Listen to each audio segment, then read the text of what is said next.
Bengaluru, during the special intensive revision process of the voter list, an incident has come to light in which a BJP worker was allegedly caught distributing party campaign pamphlets while accompanying booth-level officer staff.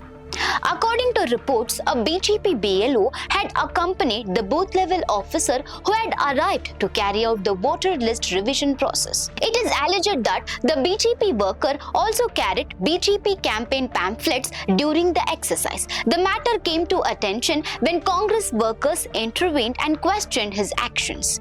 The video of the incident has also been shared on social media platform X by former MLA Soumya Reddy. Local Congress workers reportedly stopped the staff member and questioned whether he had come in his capacity as a BLO, booth-level officer to perform official government duties or to promote a particular political party.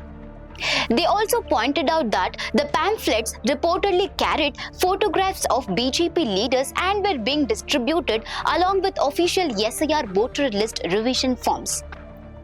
When questioned, the BJP BLO reportedly appeared confused and initially stated that he had come along with officials involved in the SIR process. However, he later changed his statement, saying that he had not come with them but had arrived separately. This contradictory response further angered the Congress workers who questioned his presence and insisted that officials should not be accompanied in such a manner. They also checked his identity card. The Congress workers further questioned whether leaders of Congress and other political parties were aware of the incident. They then took away all the BJP campaign pamphlets from the worker and warned him to leave the spot immediately. The video of the incident has since gone viral on social media, triggering discussions over possible violations of Election Commission guidelines. So viewers, what's your take on this? Share your thoughts in the comment section. For more such updates, stay tuned to Daily Salar Digital.